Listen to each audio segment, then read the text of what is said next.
Pardon, je suis désolée. Bob Sinclair, quelqu'un qui est hélas beaucoup moins healthy que vous.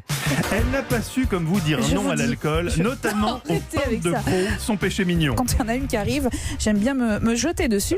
Mais entre deux pintes, Eva aime aussi regarder des films, des séries, tout ça pour mieux nous guider dans la jungle des programmes. Alors qu'est-ce que vous avez sélectionné pour nous ce soir ? Aujourd'hui c'est un peu exceptionnel, je vais sortir des séries dont on a beaucoup parlé, notamment pendant cette période de confinement, pour piquer un peu à la place d'Olivier Pouls, qui est notre chroniqueur gastronomique que vous allez rencontrer tout à l'heure, parce que demain à 20h50, Arte diffuse un portrait absolument mais passionnant sur Auguste Escoffier.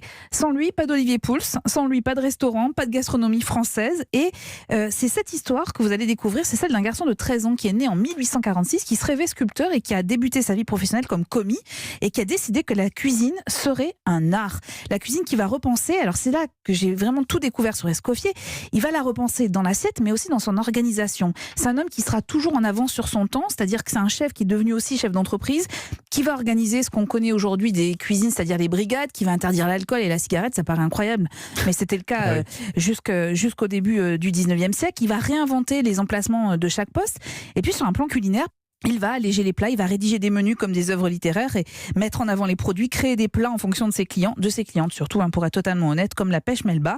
Il est partout, Paris, Londres, New York. Escoffier mondialise la gastronomie à l'instar de cet événement qu'il invente en 1912. Écoutez bien, il va créer un menu spécial qui est concocté dans des conditions particulières. C'était de créer un menu de haute cuisine française, le transmettre à différentes cuisines, restaurants, hôtels ailleurs dans le monde, et tout le monde allait servir ce menu, le même menu, au même moment, dans différentes parties du monde.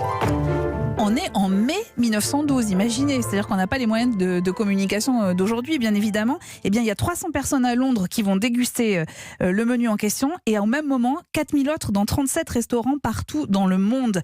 Aujourd'hui encore, 85 ans après sa mort, eh bien, il y a des disciples qui se comptent par milliers, notamment des grands chefs comme Yves Candebord ou Thierry Marx, qui témoignent dans cet excellent documentaire. C'est vraiment une délicieuse fresque historique et culinaire que je vous recommande. Auguste Escoffier, c'est sur Arte demain soir à 20h50. Arte demain soir, 20h50.